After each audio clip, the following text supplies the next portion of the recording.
Paulo II em Defesa da Vida, concedido pela Universidade FASTA da Argentina, um cabedal já muito importante, que mostra quais são as frentes de combate dessa notável pessoa. Ele é o autor, além do livro Ideologia de Gênero, de vários outros, mas um em especial, muito importante também, cujo conhecimento eu recomendo a todos os brasileiros que queiram se instruir sobre a ameaça da matança dos nenês no ventre materno e a ameaça do controle populacional dos países emergentes pelas potências centrais.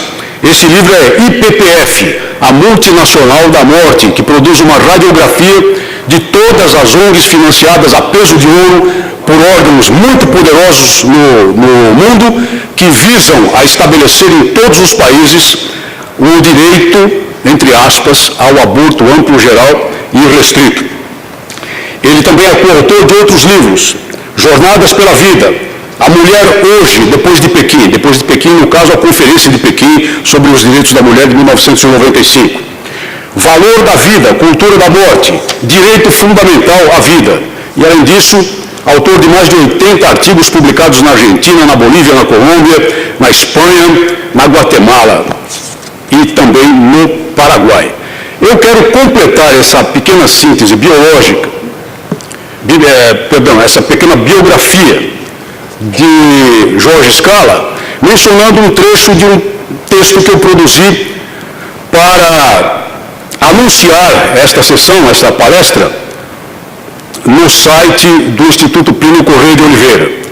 Eu escrevi o seguinte, e reafirmo aqui, literalmente: o professor de bioética Jorge Scala, destacado filósofo argentino, é uma das poucas cabeças pensantes que nos duros dias que correm atreve-se a enfrentar o patrulhamento intelectual marxista consubstanciado na onda da correção política, entre aspas, e alertar o mundo ocidental para o perigo por trás da ideologia de gênero. Em sua luta, tem percorrido o mundo, proferindo palestras, concedendo entrevistas, participando de debates e levando pancadas, é claro, das ativistas feministas e da máquina de desconstrução social da ditadura gay. Como laço principal dessas atividades, utiliza os conceitos e análises contidos no livro de sua autoria, La Ideologia de Gênero, ou El Gênero como Herramienta de Poder, a edição em espanhol, portanto, que agora os movimentos pela vida, em notável esforço, conseguem publicar no Brasil em português. É uma pessoa que merece todo o nosso respeito pela luta que realiza, às vezes parecendo estar sozinho, em todo o mundo, para nos alertar dos perigos que nós vamos acompanhar aqui.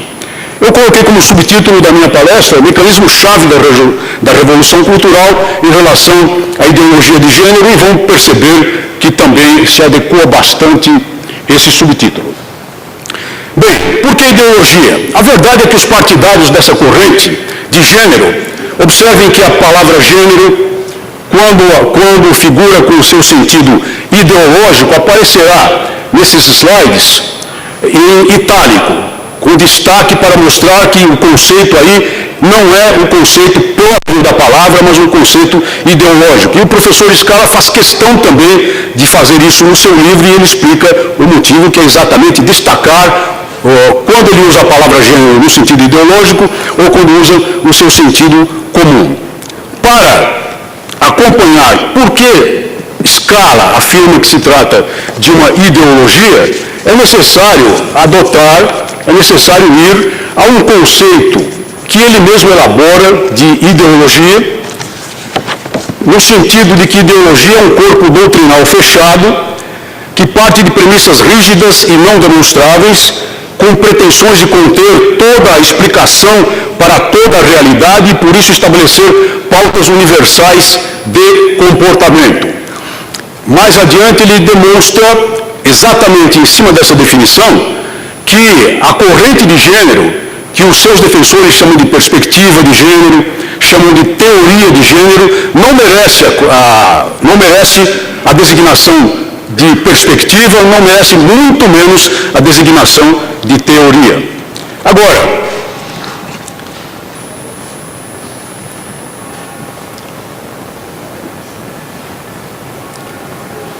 por que não merece a designação de teoria? Porque teoria é uma tese científica baseada na dedução. Ao utilizar a dedução no estudo científico, o estudioso, o cientista, parte de um princípio geral, intuído ou observável mediante certos fenômenos geralmente naturais, mas pode ser também no estudo das ciências humanas e sociais. E, a partir das conclusões da dedução, essas conclusões têm que ser comprovadas nos casos particulares. Ela tem que encontrar lastro nos resultados observados nos casos particulares, embora se admitam raras exceções. Lembram-se do caso da maçã, que segundo a tradição teria sido utilizada, a queda da maçã, que teria sido utilizada por Newton para estabelecer a teoria da atração gravitacional, a teoria da gravidade? Exatamente aquilo, não havia nenhum leme científico naquele fato. E, segundo se diz, Newton pensava, refletia debaixo de uma macieira quando observou a queda de uma maçã. A partir da queda de uma maçã, ele procurou encontrar uma razão que explicasse que não só aquela maçã caía, como qualquer objeto cairia e seria atraído pela Terra. E daí toda uma teoria que foi a base, na verdade, de toda a ciência física. Um fenômeno comum, observável claramente, pela simples observação, que produziu uma teoria posteriormente comprovada no universo material. Então, isso é teoria. A questão é se a perspectiva de gênero merece o nome de teoria. Estou apanhando um pouquinho do controle remoto aqui, como podem ver. Agora, por que Scala rejeita então essa designação, já pela teoria, como vimos? Ele se baseia exatamente nos supostos fundamentos da tese de gênero. Qual é a tese da ideologia de gênero? Afinal de contas, o que é essa ideologia? O que é que ela prega? Ela prega que não existe identidade biológica, sexual nos seres humanos, essencialmente. Ela prega que os seres humanos apenas acidentalmente nascem com seus aparatos anatômicos convencionalmente, segundo os teóricos dessa ideologia, convencionalmente tidos como masculinos ou femininos. Ela diz também, são dois pontos fundamentais, que, por outro lado, não existe também identidade psicológica, masculina ou feminina, tratando-se a suposta identidade masculina ou feminina de mera imposição do modelo educacional patriarcal, mera imposição do domínio patriarcal criada para facilitar a opressão. Criada para facilitar a opressão, como diziam na raiz inicial, as feministas das mulheres. Depois nós vamos ver como é que se transformou essa teoria.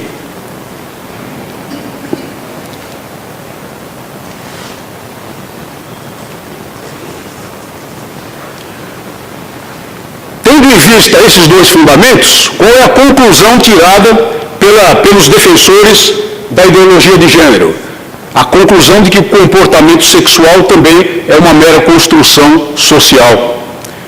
Então ninguém nasce menino ou menina, ninguém nasce homem ou mulher, nasce um ser humano, não negam a qualidade desse ser, não negam a qualidade humana desse ser, mas nasce um ser humano que não é homem nem mulher, embora anatomicamente possa ser distinto, e evidentemente são distintos e todos nós sabemos perfeitamente que são distintos.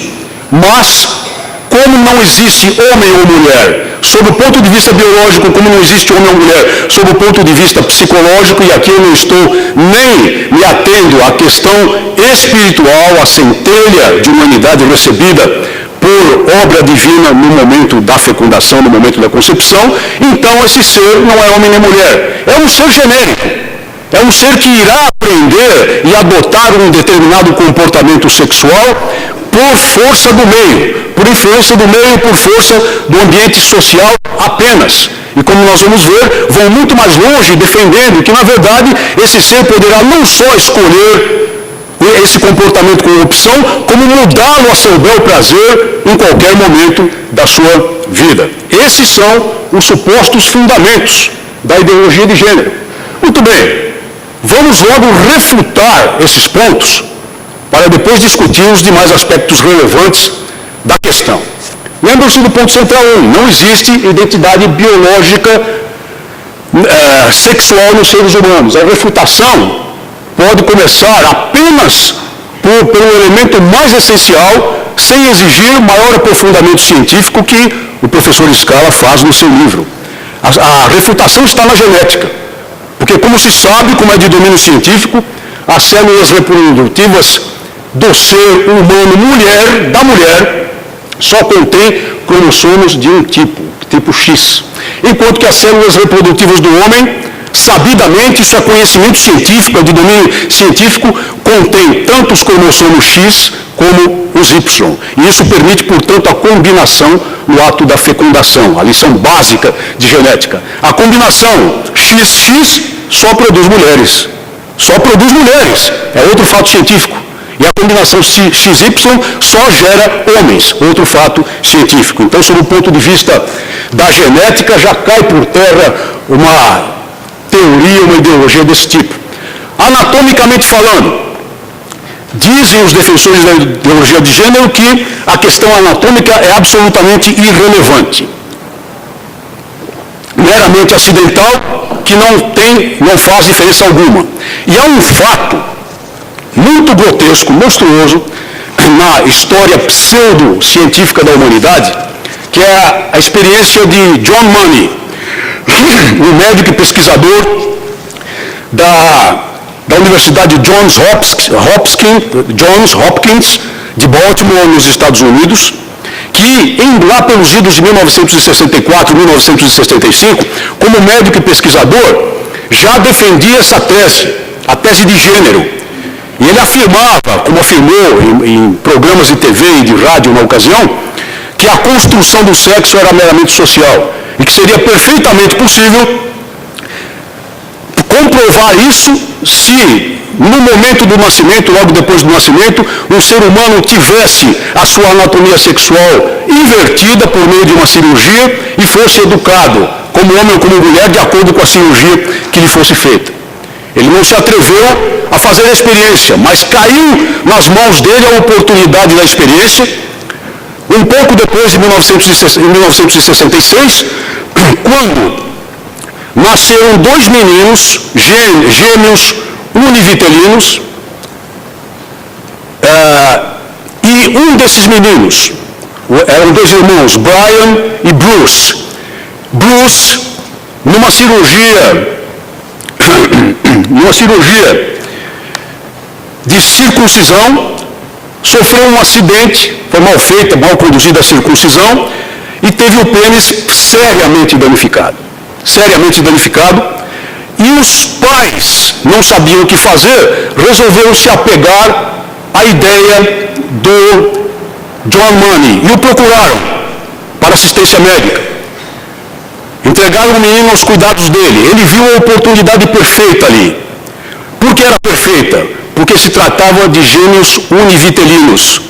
Então ele viu a oportunidade de fazer o experimento no menino que tinha sofrido o dano físico e utilizar o gêmeo como comparação e como elemento de confirmação dessa experiência que poderia figurar em Auschwitz.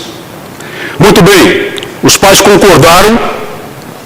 John Money, ao invés de tentar, porque já havia bastante recursos de cirurgia plástica na época e de recuperação na época, ao invés de tentar o que deveria ter sido feito para a recuperação física de Bruce, simplesmente retirou-lhe os órgãos genitais femininos e, por meio de técnicas de cirurgia plástica, instalou órgãos genitais femininos no menino, que foi mandado para casa com a recomendação aos pais que deveriam criá-lo como menina, absolutamente como menina, nunca deveriam dizer absolutamente nada a ele, nunca contar a verdade, nunca contar um fio da verdade, e acompanhar o desenvolvimento dele, enquanto ele, Manny, também acompanharia o desenvolvimento das duas crianças, o Brian e agora o Bruce, a quem os pais então deram o nome de Brenda, o nome feminino de Brenda, e passaram a criá-lo como menina.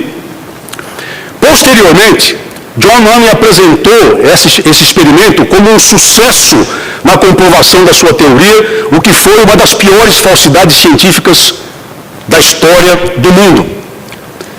A verdade foi colocada muito tempo depois num livro de outro médico chamado Dr. Colapinto, que veio atender os meninos posteriormente, já na sua fase de adolescência. Foi publicado um livro e um estudo, uma série de artigos, aos quais George Scala teve acesso e buscou informação pormenorizada. O resultado do experimento deveria ser, segundo John Money, que um menino, aparentemente menino, com genitais aparentemente de menino, educado como menino, não desenvolveria de modo nenhum a inclinação por ser um ser humano do sexo masculino. Mas a mãe dele, logo depois que veio à luz esse caso, que o caso se tornou público, explicou que desde cedo o menininho se rebelava contra as vestes femininas, que desde cedo ele adotava uma conduta masculina, que teve sérios problemas ao longo da sua vida escolar, exatamente porque ele queria se comportar como um menino e era-lhe imposto um comportamento feminino. Ao final, na adolescência, John Money subrepticiamente desapareceu da vida dessas pessoas, deixou-as entregues à sua própria sorte, e o pai acabou contando ao filho Bruce, ou Brenda naquela época, a verdade. Buscaram um apoio médico, real e verdadeiro então, foi feita uma cirurgia para a reversão da monstruosidade que tinha sido praticada por John Money, e esse moço passou a ter uma vida masculina normal, tentando reassumir a sua identidade própria, biológica e espiritual, até se casou com uma moça, mas quando o caso veio a lume, ela acabou desistindo do casamento. Teve uma vida extremamente, naturalmente, traumatizada com tudo isso, e por fim, o irmão gêmeo, Brian, no ano de 2002, deu fim à própria vida. Esse moço, Bruce, ruído por um sentimento de culpa que na verdade ele não teria que ter, ele atribuiu ao suicídio do irmão, ao próprio impacto da história dele e da história dos pais, acabou também, logo depois, suicidando-se. Ele deu um depoimento naquela ocasião que tem um trecho muito candente. O trecho é o seguinte: eu daria tudo, eu daria qualquer coisa para apagar essas lembranças do meu passado. É uma tortura que não suporto. O que me fizeram ao corpo não é tão grave como o que provocou em minha mente. Foi um ser humano submetido a uma experiência completamente imprópria, anticientífica, monstruosa, para tentar John Money a comprovação de uma teoria que não tem sustentação sob o ponto de vista anatômico. Provando, na verdade, que existe uma identidade, e existe uma identidade psicológica do sexo masculino e do sexo feminino. No ponto central 2, nós voltamos à questão da identidade psicológica. E para a refutação desse ponto, é claro que nós podemos até lembrar do que é observável naturalmente no modo pelo qual as pessoas vivem e se desenvolvem sem grandes influências, sem necessidade de influências muito fortes. Mas a atração natural entre os homens e as mulheres é uma realidade da história do mundo desde a noite dos tempos. Desde a noite dos tempos, embora evidentemente existam as exceções, e as exceções que existem devem ser consideradas como aquilo que elas são. Exceções patológicas, exceções que deveriam merecer tratamento, embora os casos de homossexualismo tenham sido retirados pela Organização Mundial da Saúde do rol das doenças, mas são ainda mantidos no rol dos distúrbios comportamentais nos mesmos manuais da Organização Mundial de Saúde. A inclinação natural das mulheres pela maternidade que se observa no comportamento natural das menininhas em qualquer ambiente de relacionamento delas, seja escolar ou seja no lar, e que é absolutamente inegável. As habilidades mentais diferenciadas, porém complementares, entre os sexos, entre homens e mulheres. Talvez o melhor exemplo disso, muito debatido, muito estudado hoje em dia, seja o fato científico de que nas mulheres, predomina, não é absoluta, mas predomina a chamada inteligência emocional, e nos homens predomina, mas não é absoluto, a chamada inteligência racional, ambos complementando-se, matizando-se de tal forma que os níveis de um tipo de inteligência e os níveis de outro tipo de inteligência variam nesta mulher, naquela mulher, neste homem, naquele homem, mas se traduzem de modo claro nas habilidades que eles demonstram e que os habilitam, na verdade, a uma vida conjunta e complementar, porque assim foram criados para a complementaridade. Aí eu tenho o direito de voltar à lição das Sagradas Escrituras. Foram criados para a complementaridade, foram criados para ser companheiros ao longo de sua vida. E nesse ponto, Jorge Scala produz um texto que me parece altamente sensível a esse respeito. As qualidades de que naturalmente carecemos, como homem ou como mulher, não são defeitos ou carências do sexo complementar. A palavra complementar é completamente apropriada em substituição àquela que nós ouvimos durante tanto tempo, o engano dos sexos opostos. Não há sexos opostos, há sexos complementares. Muito ao contrário, são virtudes de outras pessoas das quais temos muito que aprender. E isto é decisivo. Não é que a minha visão global masculina seja melhor do que a visão detalhista feminina. Nenhuma é melhor do que a outra. Ambas são diferentes, mas o sentido da diferença é complementação. Em perfeita sinergia para concretizarem juntos, homem e mulher, na sua existência sobre a face da Terra, um projeto novo, diferente e superador. Impossível de ser realizado somente pelas mulheres ou somente pelos homens. Me parece um trecho altamente inspirado do professor Jorge Scala para dar fim à questão e refutar a ideologia de gênero. Muito bem. Sendo, portanto, essa corrente, ou essa suposta teoria, ou essa perspectiva de gênero, baseada em fundamentos que não passam de elaborações mentais falaciosas, que na verdade tentam impor uma nova antropologia, desconstruindo as ciências naturais e a psicologia e criando um produto artificial de reengenharia social.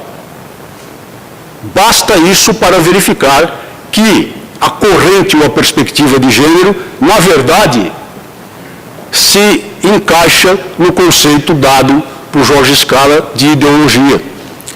Não tem fundamento a premissa. A premissa é completamente falsa. As premissas são completamente falsas. E forma-se todo um corpo doutrinal partindo dessa premissa falsa, dessas premissas falsas. Constrói-se todo um corpo doutrinal e tenta-se impor ao mundo esse corpo doutrinal como resolvedor dos problemas da humanidade, como verdade absoluta, exatamente o que diz a definição de Scala. Não vamos demonizar o conceito de ideologia, é claro. Há certas convicções da humanidade que nem sempre são baseadas na observação científica. Nenhum de nós assistiu aqui à ressurreição de nosso Senhor Jesus Cristo no terceiro dia. Mas nós acreditamos firmemente na doutrina da nossa fé, da tradição católica, da tradição cristã, e pelos sinais que foram produzidos a partir da ressurreição, que Jesus Cristo ressurgiu do mundo dos mortos e que um dia voltará. Acreditamos firmemente nisso, porque temos a intuição poderosa da fé. Não podemos provar isso matematicamente, não podemos montar uma equação sobre isso. E, portanto, acreditamos. Alguém poderia dizer, não, isso também é ideologia cristã.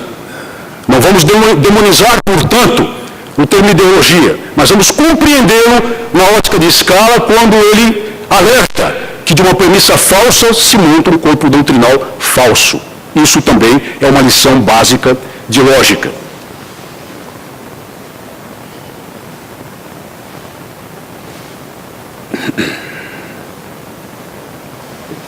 Difícil. Quer passar, Diogo?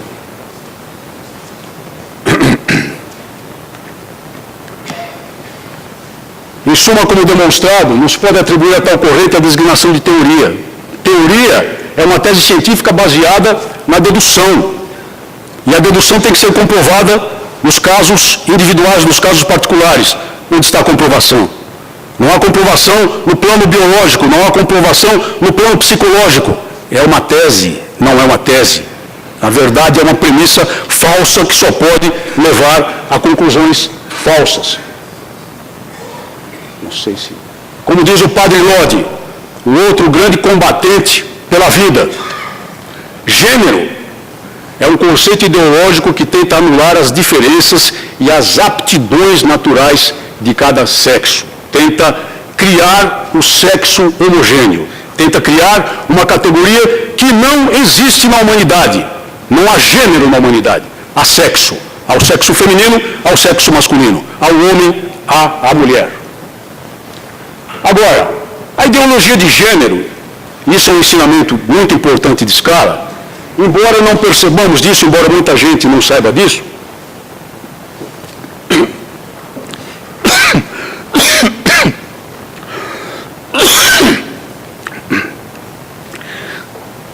tem origem feminista.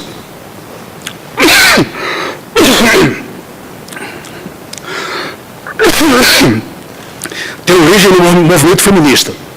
Isso fica muito claro quando se examina a obra de Simone de Beauvoir, na primeira fase dela, que corresponde ao feminismo de igualdade, corresponde à luta do movimento feminista pela igualdade política, começando pelo direito de voto. É um dos enunciados dela, numa famosa carta a Beth Friedan, outra líder feminista, que a mulher, nenhuma mulher, deveria ter permissão para ficar em casa a criar filhos. Exatamente porque, se houvesse tal opção, muitas delas escolheriam essa opção, que é o óbvio. É claro que muitas mulheres escolheriam a opção da maternidade, sem dúvida nenhuma, não significando isso que elas tenham que ficar presas às amarras da falta de liberdade ou da falta de desenvolvimento pessoal. Mas ela enunciava isso, vejam só, de um modo profundamente autoritário, porque dizia que nenhuma mulher deveria ter permissão, ou seja, a lei deveria impedir a mulher, porque quem é que impediria a mulher, já que ela deveria subtrair exatamente a autoridade do patriarcado? A lei deveria impedir que as mulheres cuidassem dos filhos em casa. Já tem um componente muito radical aí, mas corresponde à primeira fase e mostra como avançou essa teoria feminista nos anos subsequentes. Nós vamos ver a seguinte, uma síntese do pensamento de outras militantes feministas encabeçadas pela citada já Beth Friedan. A raiz da opressão da mulher está no seu papel de mãe e educadora dos filhos. Para esquivar-se desse jugo patriarcal, portanto, ela terá de libertar-se de ambas as tarefas por meio do quê? Da contracepção e do aborto. E essa é a síntese da ideia.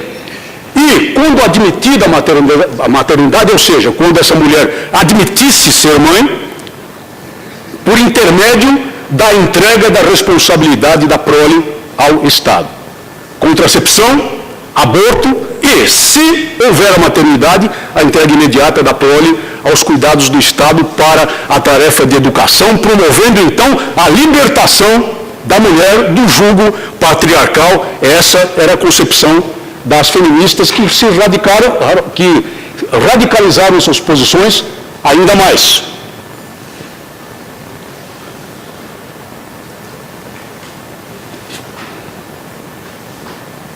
A radicalização progrediu, chegando a níveis bem piores. Por favor, Guilherme. Os pontos fundamentais, as ideias forças do feminino radical atingiram os seguintes patamares. Em primeiro lugar, as mulheres constituem uma classe. E aqui elas adotam, portanto, a teoria da luta de classes que bebe na fonte do marxismo. As mulheres não são, então, parte da humanidade, um grupo humano. As mulheres são uma classe oprimida. O patriarcado é a classe opressora.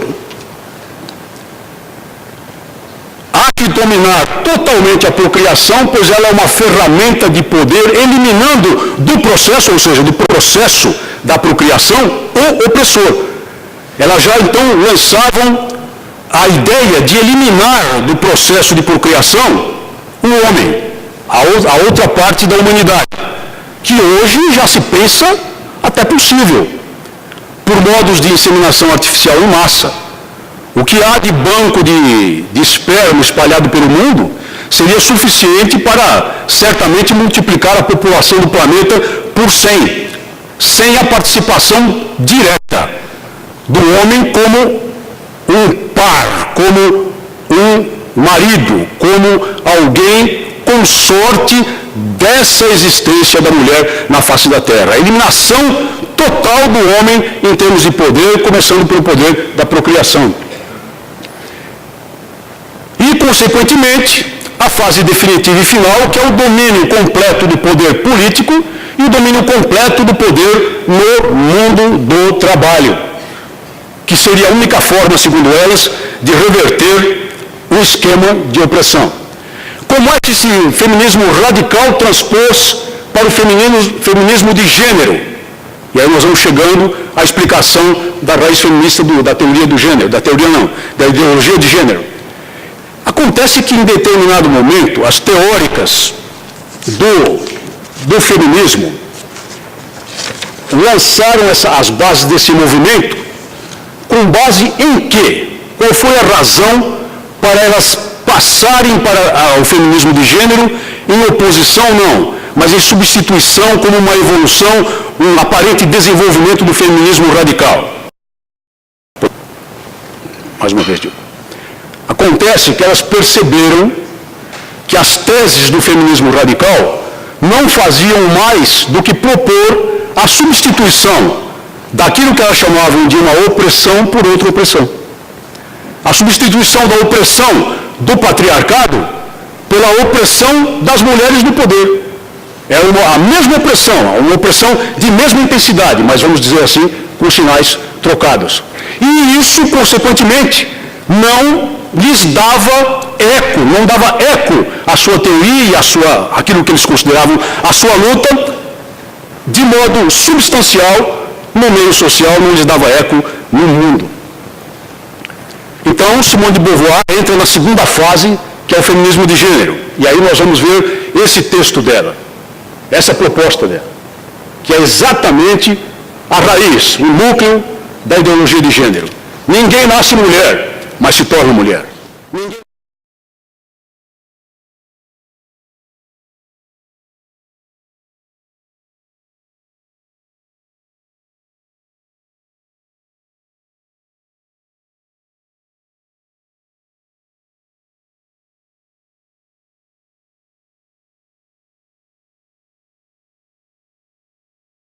Classes sexuais, volta ao conceito de classe, luta de classe, teoria de classe, bebendo na fonte do marxismo. É necessário que a classe oprimida, ou seja, a classe das mulheres, assuma o controle da função reprodutiva. Nisso ela repete as ideias de Beth Friedan. Pelo que o objetivo final do movimento feminista não é apenas a eliminação dos privilégios do patriarcado, dos privilégios da classe opressora, a classe masculina, mas da própria, aí eu grifei, diferença entre os sexos, de modo que as diferenças genitais passem a não ter importância alguma. Então, está aí a ideia central de criar, desenvolver uma ideia, uma teoria, uma corrente de que os seres humanos não são diferentes, porém complementares. Homens e mulheres não são diferentes ou complementares, mas são exatamente a mesma coisa, sob todos os aspectos, com exceção da acidentalidade anatômica do seu nascimento. Mas alguém poderia me dizer nesse momento, ora, esses conceitos não servem exatamente à militância homossexual? Sim, correto. Servem sim. E como é que servem? É muito simples. Com a ideia do gênero, os homossexuais, os movimentos homossexuais, encontraram uma forma bem já consubstanciada em muitas publicações das ativistas femininas de justificar aquilo que durante mais de meio século foi alegado pelo movimento homossexual como a razão de ser do homossexualismo, a opção sexual. Porque as feministas lançam a ideia do ser igual em todos os aspectos, apenas acidentalmente, anatomicamente diferente, ou seja, do ser que não tem diferença nenhuma e começa a tentar derrubar toda uma construção social, toda uma construção antropológica que, volta a dizer, se perde na noite dos tempos. E isso serviu como uma luva para o movimento homossexual. Agora, quais são as estratégias da ideologia de gênero? Eu vou apenas traçar a estratégia aqui em largos traços. No primeiro ponto, o primeiro item, é a manipulação semântica por intermédio da mídia de massa, das artes dos espetáculos. Essa manipulação semântica, se verifica com clareza na palavra gênero. O desenvolvimento dessa ideia, dessa corrente de gênero, levou à tentativa de impor o conceito de que não há seres humanos sexualmente diferentes. Eles nascem genéricos, nascem iguais. Eles vão adotar uma identidade sexual conforme o ambiente social. A melhor palavra para isso, portanto, é a palavra gênero, mas não é acidentalmente e apenas por isso que se adota essa palavra. Recorre-se ao estudo da gramática, por exemplo, quando nós vamos nos lembrar das nossas aulas com as nossas professoras lá do curso fundamental, e nos diziam que as palavras no idioma português, e isso não é só no idioma português, em quase todas as línguas, embora nós não tenhamos o neutro, são de gênero masculino ou de gênero feminino. O copo, gênero masculino. A lata, gênero feminino. Lição de gramática dos nossos tempos de ensino fundamental. Apropriam-se desse conceito, que é um conceito da gramática, e por meio da manipulação semântica de massa, artes e espetáculos, depois infiltrando-se, como vamos ver na esfera educacional, acabam distorcendo o sentido verdadeiro dessa palavra. Claro que gênero pode ter e tem outros significados próprios, adequados também em idioma português, e vão adotando, instilando essa palavra, forçando o uso dessa palavra para qualificar seres humanos que não têm gênero, mas têm sexo, sexo masculino ou sexo feminino. Essa distorção é perfeitamente possível pela manipulação semântica. Essa acaba acontecendo uma verdadeira transmutação do sentido da palavra gênero. Uma verdadeira transmutação do sentido da palavra gênero. E uma transmutação ideológica desse sentido. Mas, como segundo ponto da estratégia, ponto principal, a infiltração no governo para obter programas de apoio e dinheiro público. Basta olhar o panorama do nosso país. A infiltração no aparelho governamental se dá muito notadamente hoje nos ministérios da Educação e da Saúde, muito notadamente. Mas por que eu escolhi esses dois ministérios, quando eu poderia ter lembrado a existência de uma Secretaria Especial de Políticas para as Mulheres, que tem status de ministério, talvez seja ministério mais adiante, e uma Secretaria de Direitos Humanos, Secretaria Especial de Direitos Humanos, que tem status de ministério e que trabalha exatamente em tudo o que faz. Veja o Plano Nacional de Direitos Humanos, versão 3, que nada tem de direitos humanos, exatamente para instilar essa ideologia de gênero. Eu fiz isso propositadamente, porque na estrutura da maior parte dos governos do mundo, dos países ocidentais, nós vamos encontrar um ministério ou um órgão equivalente da saúde e vamos encontrar um ministério ou órgão equivalente da educação. Todos eles muito importantes, porque correspondem a duas pernas entre as três básicas, eu incluo aqui a segurança, que constituem a coluna dorsal de qualquer governo, que constitui, a superestrutura de qualquer governo. E através da Secretaria da Educação, do Ministério da Educação e através do Ministério da Saúde, que a ideologia de gênero é instilada pelos programas que a ampliam, pelos programas que a estimulam, pelos programas que fazem com que ela entre nos ambientes escolares e impõe condutas aos funcionários da saúde pública que são obrigados a cumprir as pautas governamentais. Não acidentalmente, tudo isso está ligado, na área do Ministério da Saúde, ao aborto.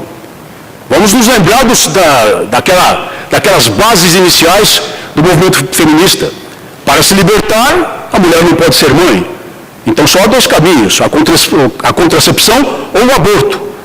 Tudo isso tem um liame, uma ligação, e tudo isso corresponde, na verdade, a um projeto de poder, como bem mostra Jorge Scala. Próximo, por favor.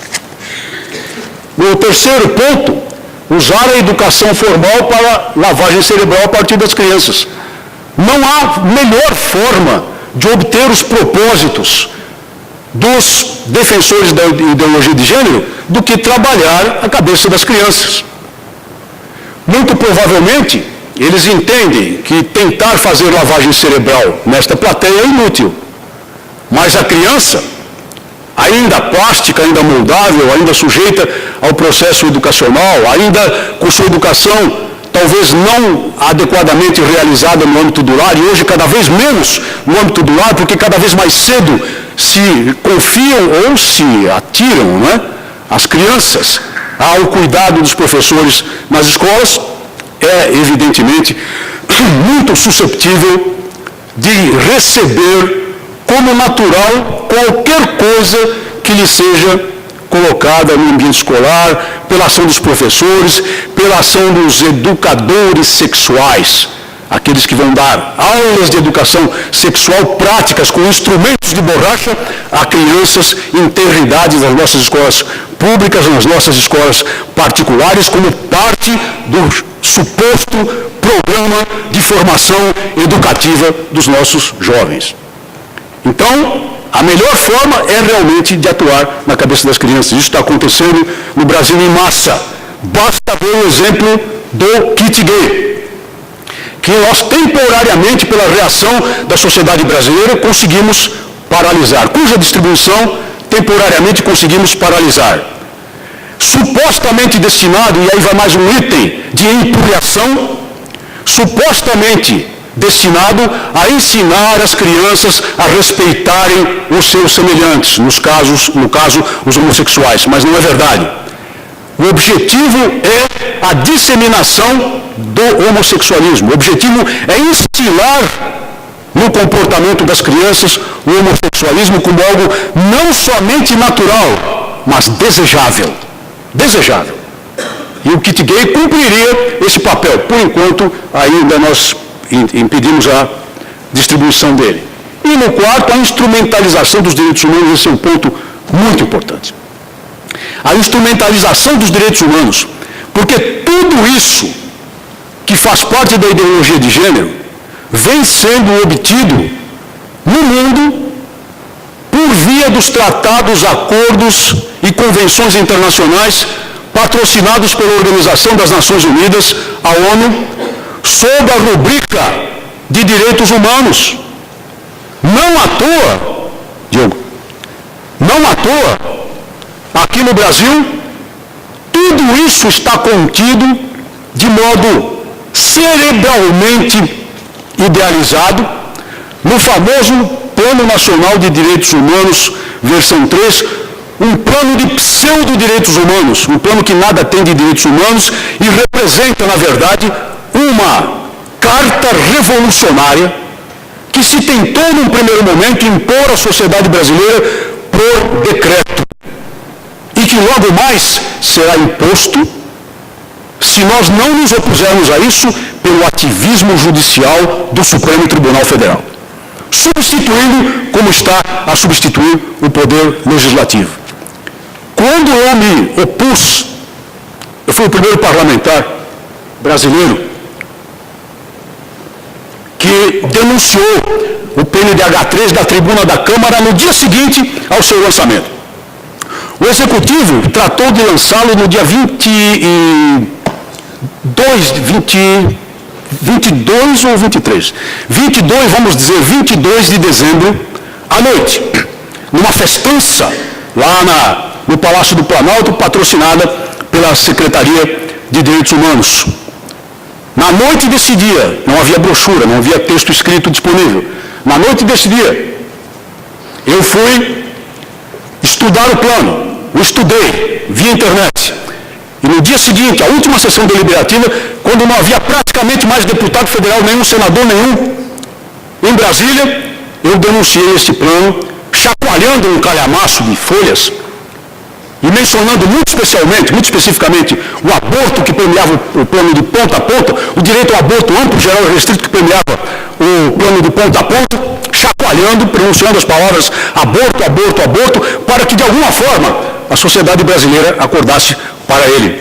E sob a rubrica, sob a alegação de direitos humanos, se impõe como política de Estado todas essas linhas que pretendem levar o nosso Brasil àquilo que nós vamos ver. Quais são as consequências da imposição da ideologia de gênero? A primeira delas é o polimorfismo sexual. Pode passar. Recorrendo agora ao texto de uma militante, Kate Bornstein. A fluidez de gênero é a habilidade de se transformar livre e conscientemente em um ou mais dentro de um número ilimitado de gêneros. Um ou mais dentro de um número ilimitado de gêneros. Durante qualquer período de tempo e com qualquer velocidade de mudança. A fluidez de gênero não conhece fronteiras nem regras. Então já se vê a gama de resultados comportamentais que isso pode ter.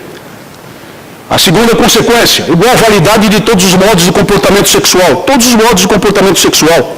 E aqui mencionados apenas alguns, a poligamia, a promiscuidade, o homossexualismo em todas as suas variantes imagináveis, trocas de casais, exibicionismo. O que vai acontecer no limite? A pedofilia. O que é que impede que a pedofilia venha na esteira desse polimorfismo?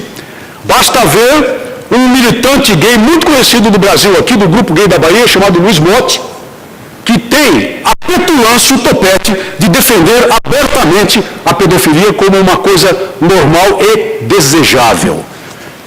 E no pós-limite, o que é que vem no pós-limite? O bestialismo, o relacionamento sexual com animais, porque não há mais fronteiras, não há mais limites, tudo é permitido, tudo é igual. E ainda coisas como a necrofilia, nada disso se poderá impedir que seja considerado normal. Continuando as consequências. Supressão do casamento, evidente. Para que casamento? Se tudo é válido, se qualquer aglomerado, qualquer tipo de consórcio sexual é válido. Se não há mais a complementariedade entre o homem e uma mulher para viver a grande aventura da vida que Deus nos deu. A supressão da família, evidente. Sem casamento, se tudo é válido, se ninguém quer se unir em caráter permanente para um projeto de vida e para a perpetuação da espécie humana, qualquer aglomerado de convivência é válido. E se tudo é família, nada é família. E a eliminação da sociedade, porque a família é a célula básica da sociedade. Aliás, a Constituição da República do Brasil assim o declara. E, finalmente, a queda de natalidade, aproximando a humanidade da autoextinção. Porque em relacionamentos homossexuais, em relacionamentos acidentais, com aborto, com contracepção, com a permissão de matar os nenéns no ventre materno, evidentemente chegaremos próximos da autoextinção. Aliás, há certas correntes radicais ambientalistas que dizem que o mal é o homem, que o mal é a humanidade, e que a humanidade, ipso facto, deveria mesmo ser exterminada ou então adotar a autoextinção. Lembrando novamente, nosso combatente Padre Lodi. Esse homem é realmente um combatente da família no Brasil, sofreu até processo criminal pela sua atuação. Ele menciona na encíclica Evangelii Vitae o Papa João Paulo II. A família, nesse caos, deixa de ser o santuário da vida. O santuário da vida foi a expressão usada por João Paulo II. E passa a designar qualquer aglomerado de pessoas, com qualquer tipo de comportamento sexual, orientado ou não à procriação. A vida deixa de ser sagrada para ser o produto do encontro casual de um macho e de uma fêmea da espécie humana. E eu acrescento, muito casual. Porque, nesse contexto, até mesmo os encontros casuais entre a mulher e o homem tendem a deixar de existir com aquela ideia da autoextinção da humanidade. No Brasil, transpondo essas lições de Jorge Scala que eu apenas esbocei, e que certamente todos tratarão de aprofundar com a leitura e o estudo do livro, eu tenho alertado, em outras ocasiões, em palestras com outros temas, exatamente para o quadro que resulta de ameaça de destruição da família brasileira. A pressão da ditadura gay para o reconhecimento do casamento homossexual, agora desgraçadamente enfiado goela abaixo no brasileiro pelo Supremo Tribunal Federal, pelo ativismo judicial do Supremo Tribunal Federal, que reescreveu a Constituição da República, indo muito além do que lhe defere a própria Constituição, embora seja o Supremo o guardião da Constituição. O PLC 122 está lá no Senado, num embate terrível, e passou pela Câmara dos Deputados, senhoras e senhores, livre, leve e solto, sem alteração alguma, num contínuo inacreditável da bancada cristã. Da bancada cristã que se divide em dois setores, o evangélico e o católico, e que é muito numerosa na Câmara dos Deputados. Isto foi antes do meu tempo, graças a Deus, porque alguma coisa teria sido feita de modo diferente, sem dúvida nenhuma. O PLC 122 pretende criminalizar a homofobia. A homofobia, na verdade, é um dos termos cunhados nessa revolução cultural, é um dos termos cunhados para tentar afirmar a existência de algo que não existe. Coloca a homofobia, a palavra homofobia propositadamente adota o sufixo fobia para dizer que as pessoas que se opõem à ditadura gay, que se opõem a que eduquem os nossos filhos como homossexuais, são portadores de uma patologia. Daí a escolha muito cerebrina da palavra homofobia. E esse projeto quer mandar para a prisão por 5 anos qualquer pessoa que, como eu, neste momento se atreva a vir tentar explicar uma certa realidade. Como padre, se ele tentar, na igreja, na homilia, ensinar aos católicos qual é a interpretação bíblica da questão do homossexualismo. Ou como qualquer ministro protestante ou de qualquer denominação religiosa. 5 anos de cadeia para enquadrá-lo, para impedir que ele exerça a sua liberdade espiritual. E está lá no Senado da República. Manipulação semântica com apoio governamental da mídia de massa para a promoção do homossexualismo nos mesmos moldes da promoção da ideologia de gênero e da palavra gênero. Os movimentos homossexuais, que evidentemente agora se apegam à ideologia de gênero, embora eles estejam agora a desenvolver, e grande parte desses matizes deles estejam adotando a tese da hereditariedade, a tese genética do homossexualismo, mas eles ainda se apegam a todo o suporte da ideologia de gênero e são recebidos com pompa e circunstância, foguetório e festa, no Palácio do Planalto, na Câmara dos Deputados, no Senado, na Secretaria Especial das Mulheres, na Secretaria Especial de Direitos Humanos.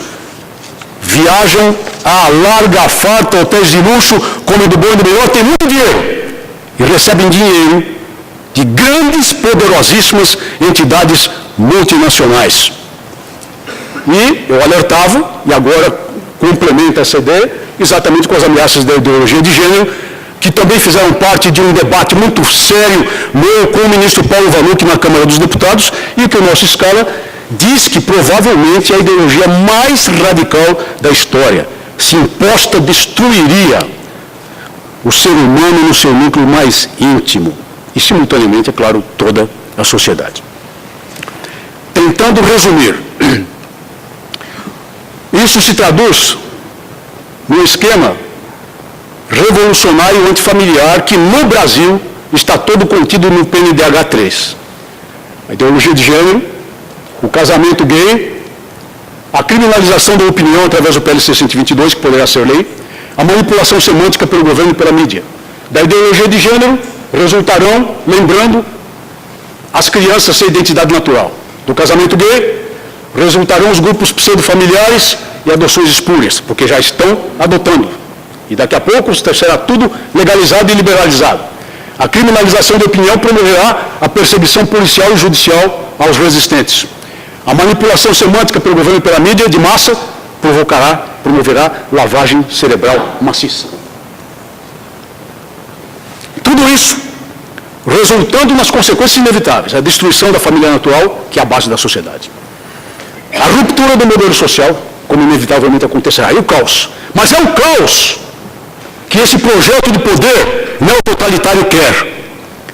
Porque do caos virá, Diogo, porque do caos virá o empalmo total do poder pelo grupo que tiver atrevimento e condições materiais de executar o empalmo do poder. É o caos o melhor momento para isso. E é por isso que buscam o caos. Claro que depois do empalmo do poder, depois do neototalitarismo, aí então se construirá o homem novo. Como diz a teoria marxista. Será criado um homem novo. Mas que homem novo é esse? Certamente não é o ser que nós queremos. Porque será um ser completamente desprovido de espiritualidade. Será uma massa informe de nervos, ossos e músculos que deambulam pela face da terra. Nada mais do que isso. E será desprovido também de liberdade. Muito obrigado por sua atenção.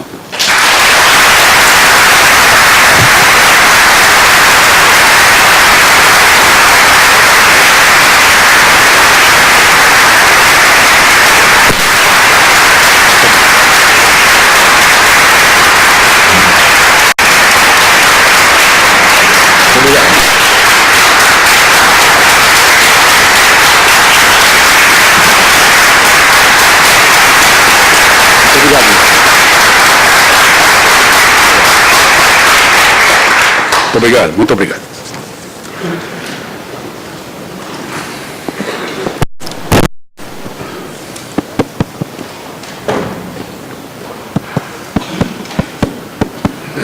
Este evento é promovido pelo Instituto Plínio Corrêa de Oliveira em coalizão com várias organizações pró-vida, comissões diocesanas e pelo Movimento Pró-Legítima Defesa.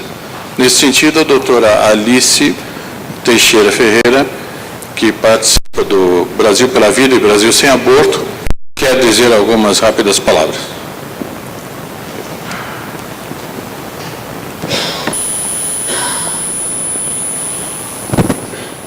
Nós, do Movimento em Defesa da Vida, Brasil Sem Aborto, nós estamos nos movimentando no sentido de desaconselhar as gestantes que pretendem ter aborto.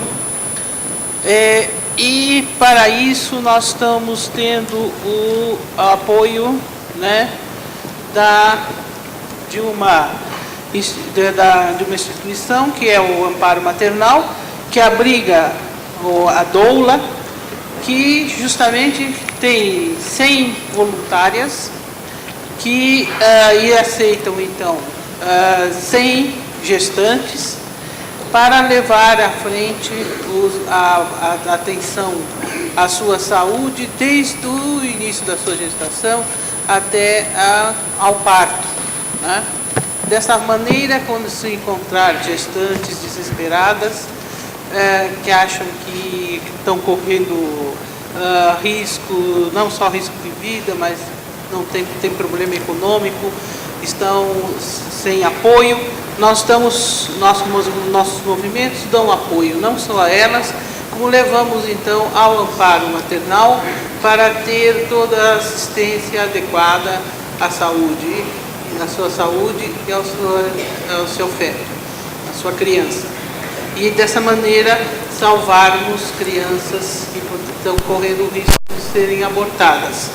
E então eu dou aqui para vocês o endereço do amparo maternal, que é a Rua Botucatu 1000, né? Ou a Rua Leffler, que ela fica numa esquina, 1901. O telefone é 5089-8269, né? E elas têm uma página na internet que é www.doulas.com.br. Por que isso? Como eles recebem somente o suporte do SUS para fazer esse atendimento, eles também gostariam de receber doações, né? Por isso que eu estou dando o endereço. E para as doações é na Rua Napoleão de Barros, 1035. Esses endereços todos ficam na Vila Clementino, aqui em São Paulo. E nós temos que esse grupo, né, ele é gerenciado pelas Irmãs de Caridade de longa data, desde a sua fundação, e para as mulheres que desprovem economicamente de suficientes condições, né, é dado para o bebê um enxoval, e assim como também é dado um enxoval para as mamães. Então eu peço então que nos ajude a salvar essas crianças, ajudando o amparo maternal, né?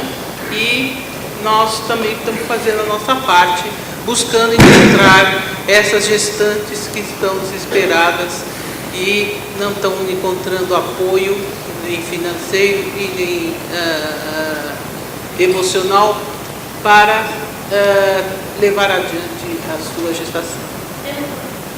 Qual o telefone? Repetir? Aqui em São Paulo é 50 89 82 69. Muito obrigada pela atenção.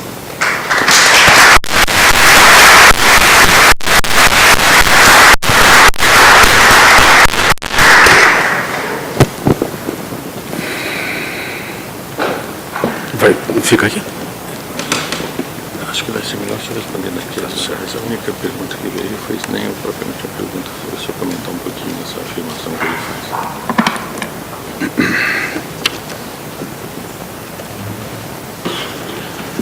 Se alguém tiver perguntas, por favor, pudesse encaminhar agora, que é o último momento que nós temos para respondê-las.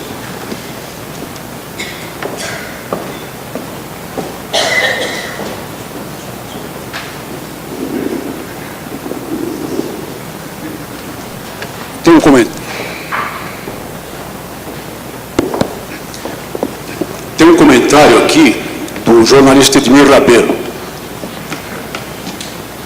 aqui presente. O PNDH3 foi feito por 14 mil pessoas para governar 190 milhões. De fato é isso, porque esses planos a elaboração desses planos corresponde a uma técnica muito conhecida e é uma técnica de soviete. É uma técnica de soviete. Resumindo, reúnem-se poucas pessoas e grupos adrede escolhidos com pessoas escolhidas também a dedo, para aparentemente, democraticamente, formular propostas para um determinado plano de governo. E desse núcleo de pessoas, de pensamento previamente sabido, é que saem as diretrizes para este plano. O desses grupos, ou um desses encontros de poucas pessoas, foi exatamente a chamada Primeira Conferência Nacional GLBT. Primeira, não sei se primeira, agora me escapa. Enfim, uma Conferência Nacional GLBT, ou seja, de todos os que congrega todos os grupos dos matizes homossexuais que militam no país. E isso foi reconhecido pelo próprio Paulo Vanuc, até naquele debate a que me referi aqui na Câmara dos Deputados. Eu recebi uma mensagem ontem que confirma isso. Uma senhora que tem uma militância pró-vida e compareceu ao encontro de mulheres lá no Vale do Paraíba para formular propostas para a política municipal de saúde ou política estadual de saúde para mulheres.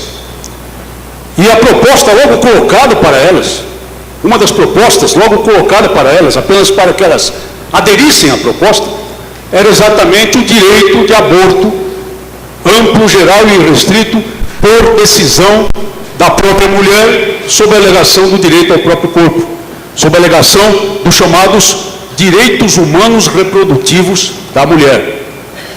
E ela teve o atrevimento de questionar, de tentar questionar essa proposta, tentando colocar em discussão, perante a mesa que dirigia os trabalhos, a questão do início da vida, de quando começa a vida, colocar em debate.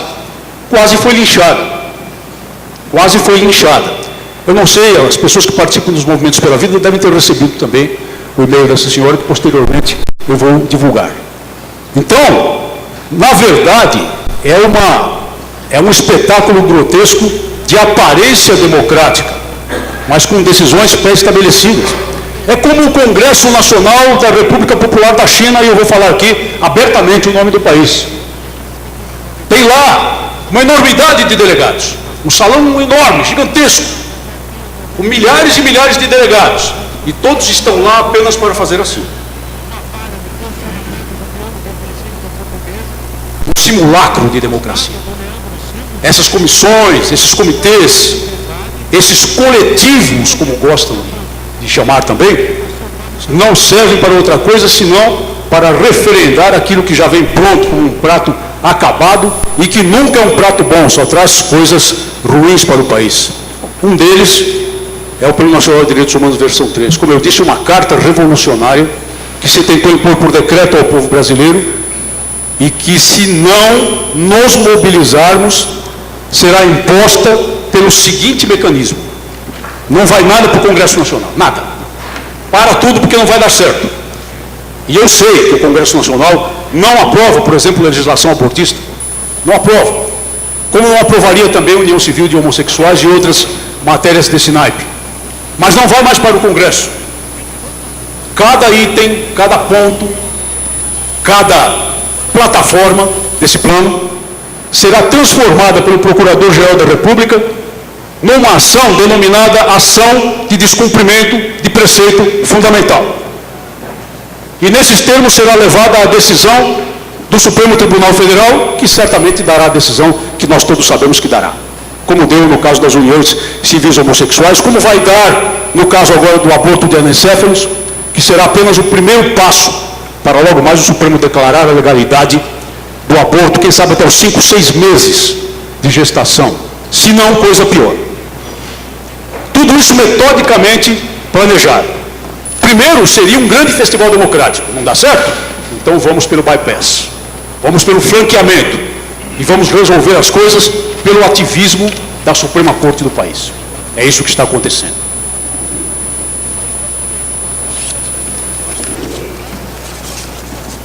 Eu vou ler a próxima pergunta. Diz assim: o que é o homem novo que o marxismo e o comunismo propõem? Quais são suas origens? A tese do homem novo se relaciona com a alegação dos doutrinadores marxistas de que o marxismo é uma teoria ideal. O marxismo é o ideal da humanidade. O marxismo é o ideal da fraternidade, é o ideal da paz. que só se atinge a fraternidade, a igualdade, a paz, por via do socialismo, por via da sociedade socialista.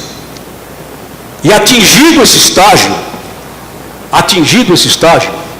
em que não mais haveria diferenças, em que não mais haveria razão, como dizem os marxistas, da exploração do homem pelo homem, em que o princípio, aparentemente muito bonito do marxista, aquele de cada um, segundo a sua capacidade, a cada um, segundo a necessidade, estaria completamente preenchido. E que nem mais haveria criminalidade, porque não haveria mais razão para o crime na sociedade socialista.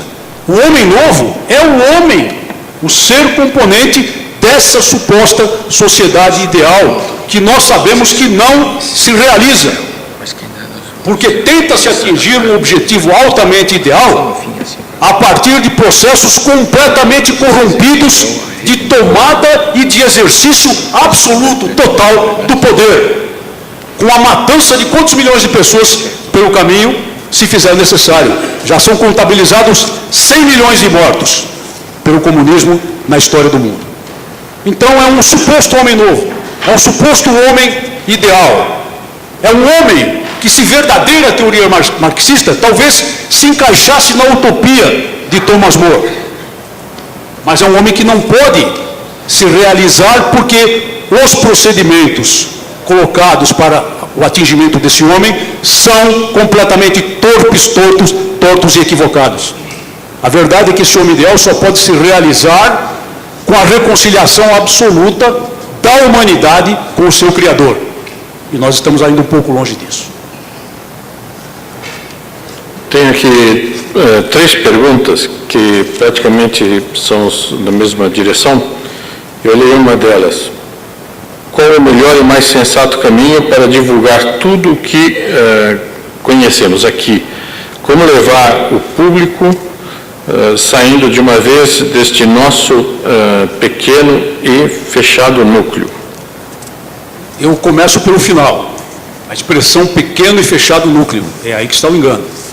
Não pode ser um pequeno e fechado núcleo. Nós não temos a mídia de massa à nossa disposição, a nosso favor. Não temos. Muito pelo contrário.